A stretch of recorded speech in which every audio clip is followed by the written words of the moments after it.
What's up, everyone? I have a very special car review for y'all tonight. I'm reviewing the 67 Plymouth GTX. This is the second one I built. It was in remembrance of my late uncle. The first one I didn't quite get the color right, so I rebuilt it in his brand new penny copper that he had it. And here it is. Now, before we get to my uncle brother, we're gonna go over this amazing car. This is also the first car that I ever did a bare metal foil job on. The one that took me 2 days. Let's start with the engine. We'll get on my uncle brother in a minute.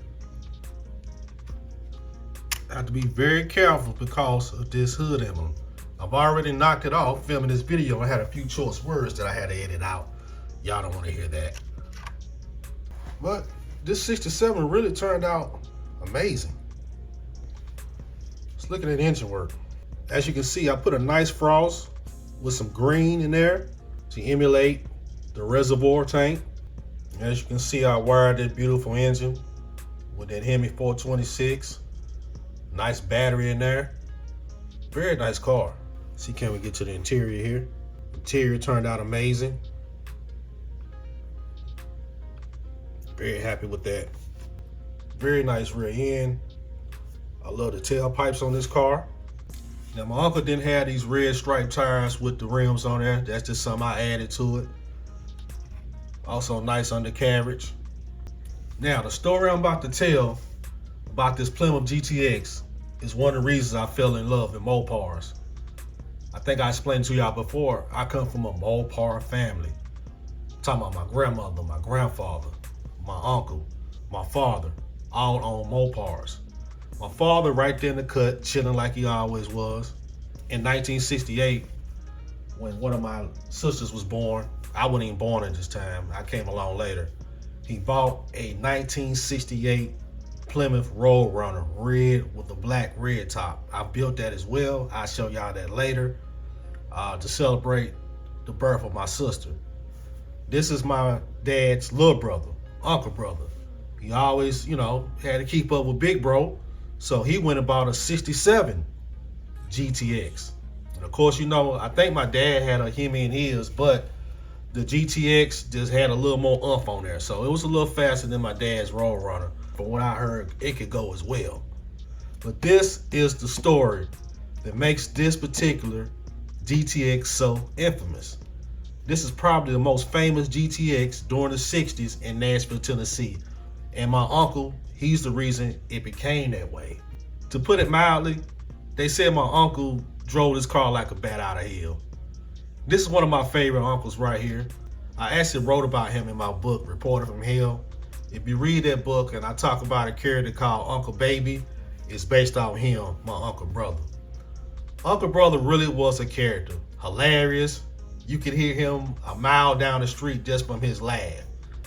He lived life to the fullest, enjoyed himself, was a party man, and let's be honest, he was a gangster, a man's man.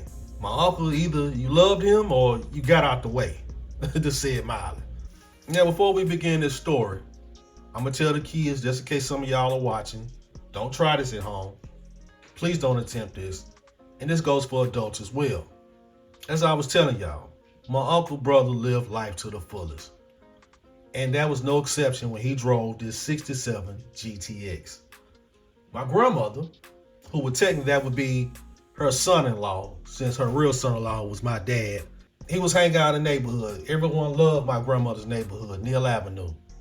Now on this particular day, my uncle pulled off of Main Street onto Neal Avenue, my grandmother's street. And it's one stop sign you come to before you pretty much hit the 1/8 of a mile stretch.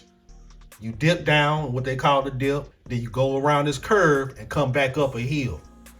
So my grandmother said, you heard Bro Cole, that's what they called him. You heard Bro Cole hit that car. Came to the stop sign. He looked both ways, didn't see any cars, then brother hit it. My grandma said, all you hear is just tires, brother. And he come flying down the street like he always do. Going through them gears. My grandmother said when he came around that corner and hit that dip on Smiley Avenue, the car went airborne. When this car went airborne, it hit a telephone pole about right here and split the car in two. My grandmother said all you heard was a loud crash. Boom! She said the whole neighborhood ran down there. Everybody know probably Bro Cole had killed himself in his car. But when they got to the accident, you can see half of this GTX on one side, the back half on the other half of the telephone pole, and my uncle brother sitting in the car. They said my uncle brother jumped out that car, looked at the back end of it. You know what he said? I just put a full tank of gas in it. That was my uncle brother, living life to the fullest. They say he must have hit that pole doing at least 60 miles an hour when he split the car in half. Now, I don't know about y'all, but if I had an accident that bad and split a car in two, that's it. We done. We done, right? No, not my uncle brother. You know what he did? They say he took the car to the chop shop, got it welded back together, and was right back on the road driving. As a matter of fact, they said after my uncle had got the car welded back together, he took it with his wife, my late Aunt Pat, my mother, and my father was driving their Road Runner, and they drove both cars to Washington, D.C. for a family trip. But I had to tell that story about my uncle brother and his 67 GTX. A real man's man, you know. He didn't remain a gangster his whole life. He finally transitioned, and believe it or not, later on in life, he became a minister. One of my favorite uncles. I miss him to this day. I was just recently thinking about him. And this is also to show you that these cars I build mean a lot to me. They're vision cars. You know, if I'm having a challenging day and I got some things on my mind, I come over here and look at this Plymouth GTX and be like, what will Uncle Brother do? You know? I can tell you this much, ladies and gentlemen. When it comes to the man of that picture, and also my dad in the corner, they don't make men like this anymore. And I try my best to uphold the values and morals they gave me and be a man's man just like them.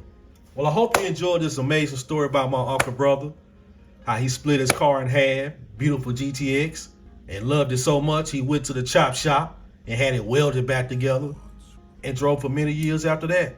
It was men like him and my father and my grandfather and my grandmother who drove Mopars that made me the Mopar man that I am today.